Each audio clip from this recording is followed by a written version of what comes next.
Atomic mass के बारे में जानते हैं तो एक बहुत ही खास जो जो साइंटिस्ट डेल्टन थे उन्होंने जो कंसेप्ट निकाला वो था एटॉमिक मास का।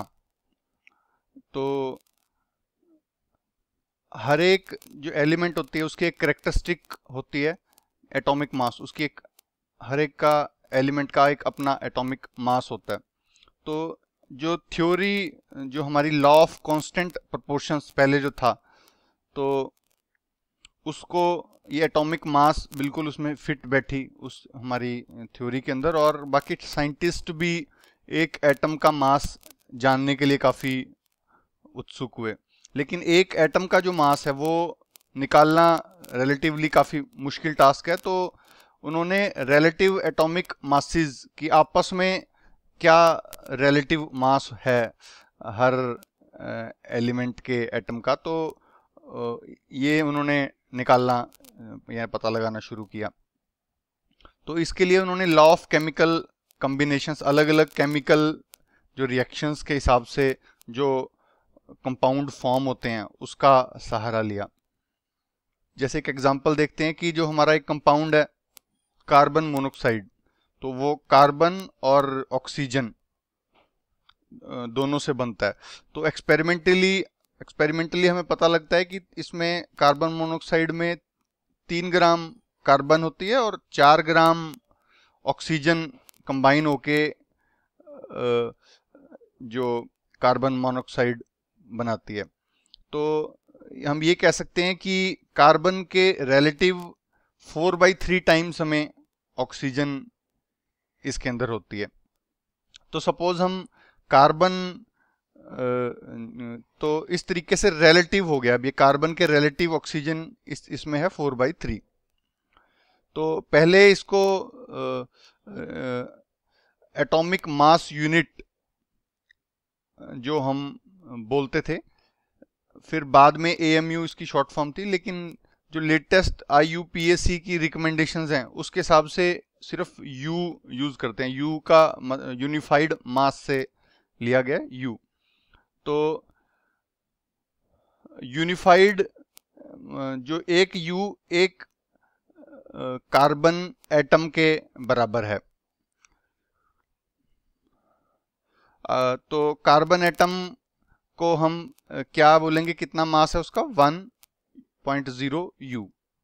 और अगर ये एग्जांपल के तौर में बात कर रहे हैं, सपोज ऊपर ये कार्बन अगर 1 यू का है तो ऑक्सीजन कितनी हम बोलेंगे कि 1.33। 4/3 टाइम्स कार्बन एटम है तो 4/3 बनता है 1.33, तो 1.33 यू। लेकिन इन्होंने जो पाया गया कि कोई ऐसा वो निकाल ली जाए टर्म जिससे कि 1.33 जैसे भी पॉइंट्स में आया था, इसके अलावा बजाय होल नंबर्स के अंदर एटॉमिक मास आए ज़्यादातर, जितने भी जो हम एलिमेंट्स, ज़्यादातर जो एलिमेंट्स हैं उनका। तो अलग अलग सर्च की गई तो जो एक प्रपोज किया गया कि ऑक्सीजन को लिया जाए रेफरेंस, और ऑक्सीजन का जो 1/16 पार्ट है उसको एक यूनिट माना जाए। लेकिन ये दो कारणों से रेलिवेंट इसको माना गया, क्योंकि एक तो ऑक्सीजन ज़्यादातर काफ़ी एलिमेंट से रिएक्ट करती है जो नेचुरली ऑकरिंग और अलग अलग कंपाउंड्स बनाती है, और साथ के अंदर जो एटॉमिक मास यूनिट है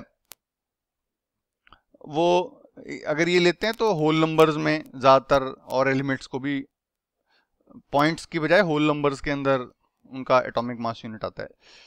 तो लेकिन 1961 में यूनिवर्सली मतलब सबने एक्सेप्ट कर लिया कि जो कार्बन 12 आइसोटोप है उसको स्टैंडर्ड रेफरेंस लिया जाए, और जो एटॉमिक मास यूनिट है उसको 1/12 मतलब 12वां हिस्सा एक कार्बन 12 आइसोटोप के एटम का 12वां हिस्से को एक एटॉमिक मास यूनिट के तौर पे लिया जाए। तो रिलेटिव बाकी जितने भी एलिमेंट्स हैं उनका रिलेटिव जो भी मास यूनिट है वो इसके हिसाब से निकाला जाएगा। तो इसको हम आसानी से समझने की कोशिश करते हैं। जैसे एक मान लो कोई फल बेच रहा है, उसके पास वो नहीं है रेफरेंस की तोल के लिए कैसे वो निकालेगा, तो वो सपोज कहता है कि एक जो तरबूज है उसके मैं 12 हिस्से कर लेता हूँ और एक हिस्सा उसका एक यूनिट माना जाएगा। तो अब मैं आपको जितने भी और इस यूनिट के हिसाब से दूंगा, सपोज सेब देने हैं तो 2 सेब इस 1/12 हिस्से के हिसाब से, तो इसको सपोज वो एक यूनिट यू कह ले कि एक जो 12th हिस्से। ऐसे ही जो ये कार्बन का जो एटम है उसका 12वां हिस्सा एक यूनिट माना गया और बाकी जितने एलिमेंट्स हैं वो एक इस यूनिट के हिसाब से उनका मास जो है हम उसको कैलकुलेट करते हैं या उसको यूज करते हैं। तो जो रिलेटिव एटॉमिक मास है किसी भी एटम का, तो इसमें भी सिर्फ एक कार्बन है, कोई एटम हमने जो कार्बन इसका कार्बन 12 का आइसोटोप का एक एटम का नहीं हम बात करते, जितने भी पाए जाते हैं उनका एवरेज जो मास लिया गया और उसके हिसाब से निकाला गया।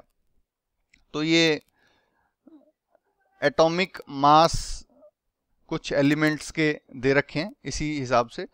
तो कार्बन के 12वें हिस्से को एक जो है हमने 1 यूनिट माना, तो कार्बन ऑटोमेटिकली 12 यूनिट्स मास, एटॉमिक मास कार्बन का 12 हो गया।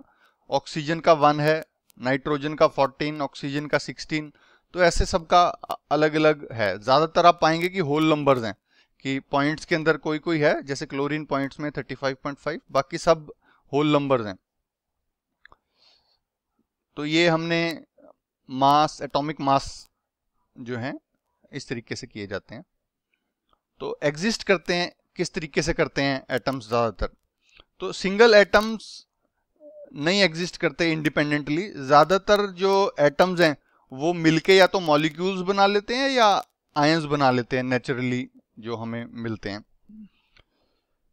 तो जो ये मॉलिक्यूल्स और आयंस हैं ये ज़्यादातर ये आपस में ज़्यादा तादाद में जो आपस में जुड़ के जो मैटर हमें दिखता है या हम फील करते हैं, टच करते हैं, वो सब मैटर ये मॉलिक्यूल्स हैं जो कि एटम्स आपस में मिलके बनाते हैं। तो अब जानते हैं कि मॉलिक्यूल क्या है। तो दो या दो से ज़्यादा एटम्स आपस में केमिकली बॉन्ड होके जो अट्रैक्टिव फोर्सेस एक दूसरे को उनको रोक के रखती हैं आपस के अंदर, तो इस तरीके से बनते हैं। तो मॉलिक्यूल को हम डिफाइन कर सकते हैं कि जो स्मॉलेस्ट पार्टिकल एक एलिमेंट का है या फिर किसी कंपाउंड का है जो इंडिपेंडेंटली एग्जिस्ट कर सके नेचुरली और उस प्रॉपर्टीज उस सब्सटेंस की सारी शो करे। एक जो एलिमेंट है उसके सारे के सारे जो एटम्स हैं, इसको दोबारा बताता हूं आपको कि जो मॉलिक्यूल्स हैं वो एक एलिमेंट के एटम्स भी जुड़ के एक मॉलिक्यूल बना सकते हैं या अलग अलग एलिमेंट्स के एटम्स भी जुड़ के मॉलिक्यूल बना सकते हैं। जैसे ऑक्सीजन का एक मॉलिक्यूल है, वो ऑक्सीजन के 2 एटम्स जुड़ के एक मॉलिक्यूल ऑक्सीजन का बना लेंगे O2, और पानी है उसमें अलग अलग हाइड्रोजन और ऑक्सीजन H2O पानी है, तो हाइड्रोजन और ऑक्सीजन के एटम्स मिलके बना रहे हैं। तो आपस में भी एक एलिमेंट के एटम्स जुड़ के भी मॉलिक्यूल बना सकते हैं और 2 अलग अलग एलिमेंट्स के एटम्स जुड़ के भी एक मॉलिक्यूल बना सकते हैं। तो एक एलिमेंट के जो एटम्स हैं, मॉलिक्यूल्स ऑफ एन एलिमेंट के बारे में हम देखते हैं। तो एलिमेंट के जो मॉलिक्यूल्स हैं वो एक ही तरह के एटम्स उसी एलिमेंट के मिलके बनाते हैं। तो ज़्यादातर जैसे काफ़ी एलिमेंट्स हैं जैसे आर्गन, हीलियम, तो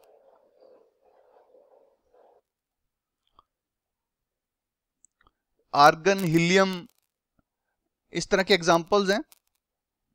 ये एक ही एटम के मॉलिक्यूल्स बना हुआ है, मतलब एक ही एटम है वो इंडिपेंडेंटली एग्जिस्ट कर सकता है नेचर के अंदर। तो वो एटम एक है और उसका मॉलिक्यूल भी एक ही है।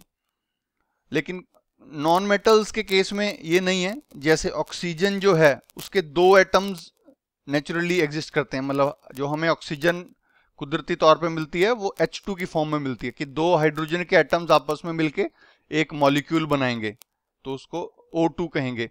तो ये दो हैं तो इसको डाई एटॉमिक, डाई मतलब दो, डाई एटॉमिक मॉलिक्यूल बोलेंगे ऑक्सीजन को।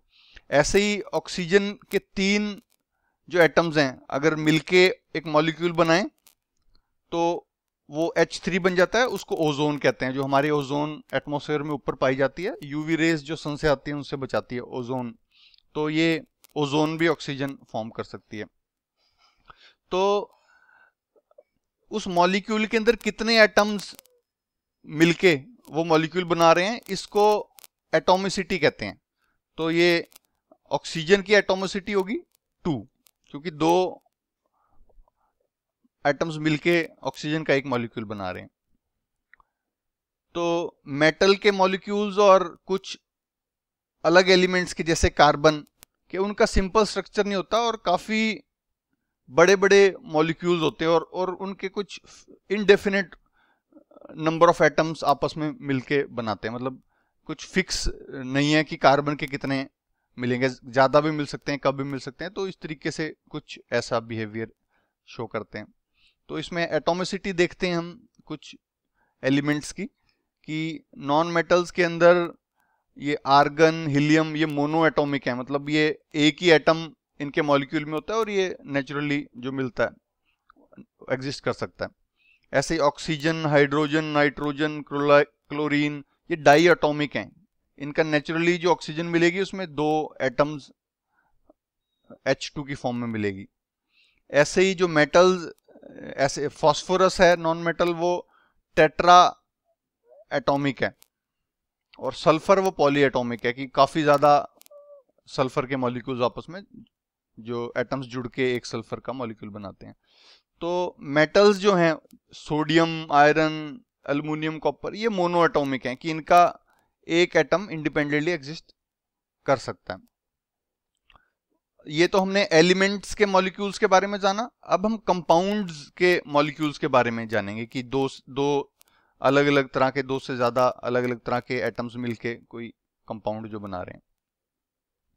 तो एक तो वो डेफिनेट प्रोपोर्शन के अंदर फॉर्म मिलेंगे कि जो कंपाउंड्स मिलते हैं उसके अंदर एक डेफिनेट प्रोपोर्शन के अंदर जो एटम्स आपस में मिलके वो कंपाउंड बनाते हैं। जैसे वाटर है, उसमें हाइड्रोजन और ऑक्सीजन जो पाया जाता है, तो उसमें रेशियो है 1:8 कि हाइड्रोजन और ऑक्सीजन की मास के हिसाब से 1:8 रेशियो है। ऐसे ही अमोनिया में नाइट्रोजन और हाइड्रोजन पाई जाती है, उसकी 14:3 रेशियो है। कार्बन डाइऑक्साइड जो हमें मिलती है हवा में, उसमें कार्बन और ऑक्सीजन होता है और उसकी रेशियो 3:8 है बाई मास। तो ये ऊपर इसमें एक्टिविटी दी गई है, इसके अंदर 3.4 जो टेबल जो ये दिया गया है, इसमें बताया गया है कि रेशियो बाई मास कुछ एटम्स जो मॉलिक्यूल्स में प्रेजेंट हैं वो दिए गए हैं, और 3.2 ऊपर जो थी उसके अंदर ये जो ऊपर 3.2 जो थी, इसमें एटॉमिक मास बताया गया है कुछ एलिमेंट्स का। तो अब इसमें ये कहा गया है कि एक जो मॉलिक्यूल है इस कंपाउंड का, उसके अंदर किस रेशियो के अंदर इन दोनों के एटम्स जो अलग अलग एलिमेंट्स के मिल सकते हैं, वो पता लगाने के लिए, हमें निकालने के लिए कह रहे हैं इस एक्टिविटी में। जैसे एलिमेंट हमने लिया वाटर, हाइड्रोजन और ऑक्सीजन, इसमें वाटर एग्जांपल लिया हमने, हाइड्रोजन और ऑक्सीजन जो है, तो इसमें रेशियो मास की है 1:8 जो ये दे रखी है 1:8। एटॉमिक मास जो है वो ऊपर बता रखा था यहाँ पे कि एटॉमिक मास कितना होता है, जो हाइड्रोजन का 1 और ऑक्सीजन का 16, तो ये 1:16। तो mass ratio by atomic mass करते हैं, मतलब 1/1 इसका तो 1 निकला, और इसका 8/16 1/2 निकला। तो अगर हम रेशो लें, सिंपलेस्ट रेशो हाइड्रोजन और ऑक्सीजन की, तो 1/2 ये 2 पर आ जाएगा, तो 2:1 कि मतलब पानी के अंदर जो जो एटम्स हैं वो 2:1 की रेशियो में मॉलिक्यूल फॉर्म करेंगे। मतलब 2 हाइड्रोजन के एटम्स होंगे और 1 ऑक्सीजन का, तो H2O की फॉर्म में एग्जिस्ट करेगा। तो ये मतलब मास बाय रेशियो और उसके एटॉमिक मास, इन दोनों से हमें निकाल पाए हम इनकी रेशियो। तो इसी तरीके से हमने जितने भी जो एग्जिस्ट करते हैं मॉलिक्यूल्स कंपाउंड्स के, उनकी हम रेशियो एटम्स की निकाल सकते हैं।